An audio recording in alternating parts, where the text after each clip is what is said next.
Hello friends, monitor academy में आपका स्वागत है। आज की इस वीडियो में हम पढ़ने वाले हैं क्लिनिकल हेमेटोलॉजी का जो हमारा टॉपिक है। ये हमारा है unit first, introduction to haematology. तो हेमेटोलॉजी का जो इंट्रोडक्शन है वो आज हम डिस्कस करेंगे आज की इस वीडियो में। सो स्टार्ट करते हैं। Haematology is a branch of medicine concern with the study and treatment of blood forming organs and blood disease. तो बेसिकली हम क्लिनिकल हेमेटोलॉजी में पढ़ते गए हैं। क्लिनिकल हेमेटोलॉजी का मतलब यही है कि मतलब जो आपका हीमोग्लोबिन स्टडी है, ठीक है, उसके बारे में स्टडी करना। ब्लड से रिलेटेड जो भी आपके डिजीजेज हैं, ठीक है, ऑर्गन्स है, आपके ब्लड फॉर्मिंग ऑर्गन्स है, उनके बारे में, ठीक है। और बेसिकली हेमेटोलॉजी जो है ये मेडिसिन का एक ब्रांच है, ठीक है, ब्रांच ऑफ मेडिसिन। तो इसके अंदर हम ये सारी चीज़ें डिस्कस करते हैं। So it encompasses a wide range of condition from common anaemias to complex blood cancer. तो हम इसमें कॉमन एनीमिया से लेकर कॉम्प्लेक्स ब्लड कैंसर तक की स्टडी करते हैं, उस कंडीशन की स्टडी करते हैं, ठीक है। सो इसके अंदर एक नोट लिखा हुआ है, so to study of blood and its component is called haematology. तो हेमेटोलॉजी का एक छोटा सा आप डेफिनेशन लिख सकते हो, to study of blood and its component. जब आप ब्लड की स्टडी करते हैं, उसके कंपोनेंट की स्टडी करते हैं, तो आप उस टर्म को कहते हैं हेमेटोलॉजी, ठीक है। Blood is a complex fluid that circulate through out the body. तो बेसिकली क्या है कि ब्लड एक ऐसा फ्लूइड है जो आपकी पूरी बॉडी में सर्कुलेट होता है, ठीक है।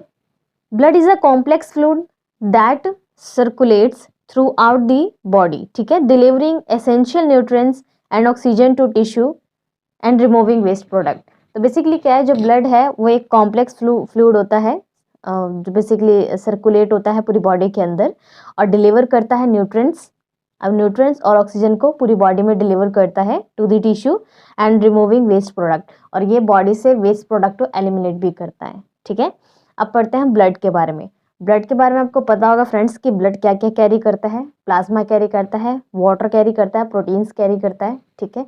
So the liquid component of blood making up about 55% of its volume।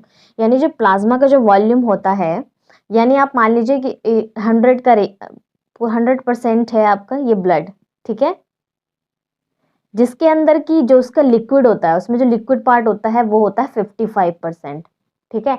55% इसमें लिक्विड होता है जिसको हम कहते हैं प्लाज्मा, ठीक है।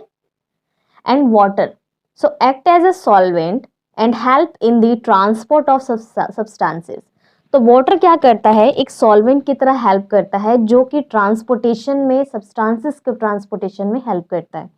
प्रोटीन की बात करें तो इंक्लूड एल्ब्यूमिन, ग्लोबुलिन, फिब्रिनोजन, ये हमारे प्रोटीन्स होते हैं, ठीक है, which are essential for maintaining osmotic balance. ये हमारे ऑस्मोटिक बैलेंस और immune response and blood clotting को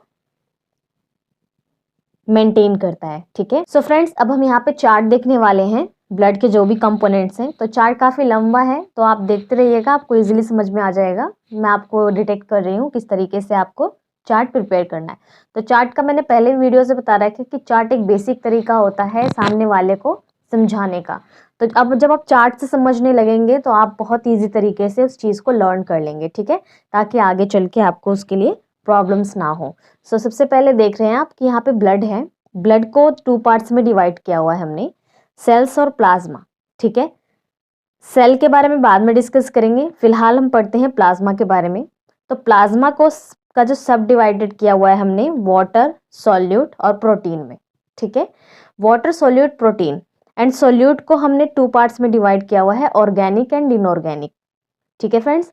प्रोटीन्स ले लेते हैं। प्रोटीन्स बेसिकली 3 टाइप्स के अभी हमने पढ़े, एल्ब्यूमिन, ग्लोबुलिन, फिब्रिनोजन, ठीक है। अब आते हैं हम सेल्स पे, ब्लड का जो दूसरा पार्ट है।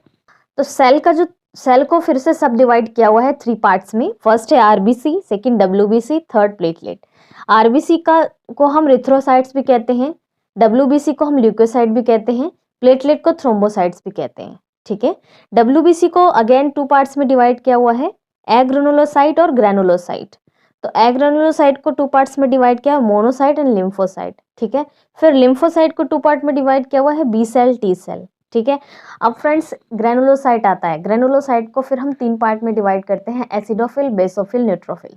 तो इनके बारे में आपको पढ़ना है, इनके बारे में जानना है कि बेसिकली ये है क्या, सेल्स क्या है, प्लाज्मा क्या है, वाटर सॉल्यूट प्रोटीन क्या है, ऑर्गेनिक एल्बुमिन, ग्लोबुलिन, फिब्रिनोजन क्या है, ग्रेनुलोसाइट्स क्या होते हैं, ग्रेनुलोसाइट्स क्या होते हैं, एसिडोफिल क्या होता है, बेसोफिल क्या होता है, न्यूट्रोफिल क्या होता है, मोनोसाइट किसको कहते हैं आप, लिम्फोसाइट किसको कहते हैं, and then B cell, T cell क्या है। तो इन सब के बारे में आपको डिस्कस करना है, ठीक है, सबके बारे में आपको पढ़ना है डिटेल में।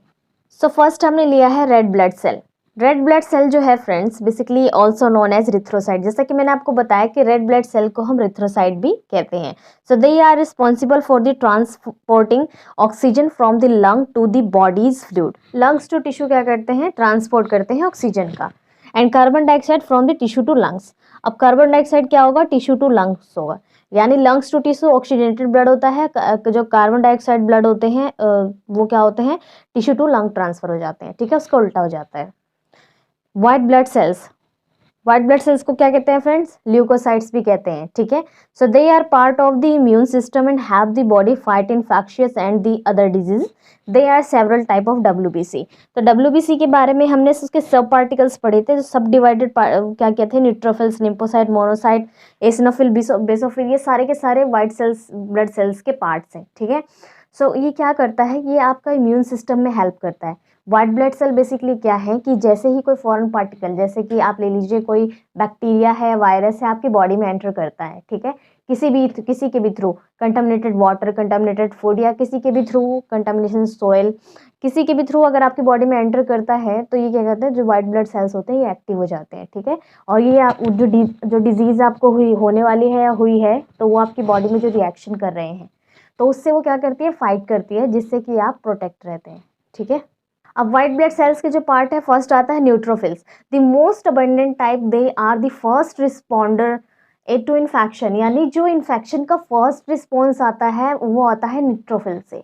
यानी अगर आप CBC कराते हैं, कंप्लीट ब्लड काउंट टेस्ट कराते हैं, अगर न्यूट्रोफिल्स की वैल्यू हाई आती है, दैट मीन्स कि आपका कोई इन्फेक्शन है जो आपकी बॉडी में क्या कर रहा है, रिएक्शन कर रहा है, ठीक है, आपकी बॉडी को इन्फेक्ट कर रहा है। तो इन्फेक्शन का जो सबसे पहला रिस्पॉन्स आता है वो आता है न्यूट्रोफिल की वैल्यू से। So lymphocyte includes B cell, T cell which are crucial for adaptive immunity. तो ये जो बी सेल, टी सेल होता है ना, ये आपके लिम्फोसाइट में होते हैं। बेसिकली आपने पढ़ा होगा मोनोसाइट, लिम्फोसाइट, ठीक है। तो लिम्फोसाइट के जो 2 पार्ट्स थे, बी सेल, टी सेल, ये आपके इसमें आते हैं। तो ये क्या करते होते हैं, जो which are crucial for adaptive immunity. Monocyte की बात करें तो they definitely differentiate into macrophage and dendritic cells, phagocytosis, pathogens.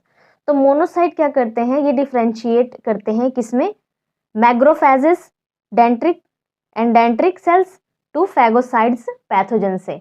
तो ये हमारे आता है किसमें, मोनोसाइट्स में आता है।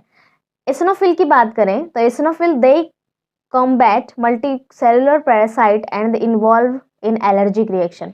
तो जब भी आपको कोई एलर्जिक रिएक्शन होती है, ठीक है, जिसमें मल्टी सेलुलर जो होते हैं पैरासाइट्स हैं, ठीक है, ये इन्वॉल्व होते हैं बेसिकली एलर्जिक रिएक्शन में, तो आपका जो एसिनोफिल काउंट है वो इंक्रीज आता है। बेसोफिल की बात करें तो they release histamine during allergic reaction. तो जब बेसोफिल हाई होगा, तो जब आपको बॉडी में कहीं एलर्जी रिएक्शन होती है ना, तो उस टाइम पे क्या होता है, ये हिस्टामाइन रिलीज करते हैं, ठीक है। तो ये हेल्प करते हैं, reaction help to and help in the inflammatory response, ठीक है। अब आता है हमारा प्लेटलेट्स। तो ऑल्सो नॉन एज थ्रोम्बोसाइट्स। आप जानते हैं कि प्लेटलेट को क्या कहते हैं, थ्रोम्बोसाइट्स कहते हैं। So they are cell fragments that play a key role in blood clotting and wound healing. तो बेसिकली क्या है कि वुंड हीलिंग में भी जो प्लेटलेट्स हैं वो हेल्प करते हैं, एंड जो आपका क्लॉटिंग फैक्टर है, ठीक है, वो सारे के सारे आपके प्लेटलेट्स में इंक्लूड। जब भी आपको कहीं कट लगता है तो क्या होता है कि जो प्लेटलेट्स होते हैं वो एक्टिव हो जाते हैं, और वहाँ पर ना नेट बना देते हैं, जालीदार बना देते हैं, ठीक है। वहाँ पे कई सारे जो प्लेटलेट हैं वो एक जगह इकट्ठे होकर वो ब्लॉकेज कर देते हैं वहाँ पर, जिससे क्या होता है, जो ब्लीडिंग है वो रुक जाती है। सो फ्रेंड्स, क्लिनिकल हेमेटोलॉजी के अंदर हमारा इतना ही था, इंट्रोडक्शन टू हेमेटोलॉजी। हमें सिर्फ इसका इंट्रोडक्शन डिस्कस करना था इसमें, ठीक है, ज़्यादा कुछ नहीं है इसके अंदर, बहुत ईजी है। आपको अगर चार्ट याद हो जाए तो आप बहुत ईजी तरीके से उसको लर्न कर सकते हैं। सो फ्रेंड्स, अगर वीडियो अच्छी लगी तो लाइक कीजिएगा, फ्रेंड्स को शेयर करना मत भूलिएगा फ्रेंड्स। सो मिलते हैं नेक्स्ट वीडियो में। Thank you so much.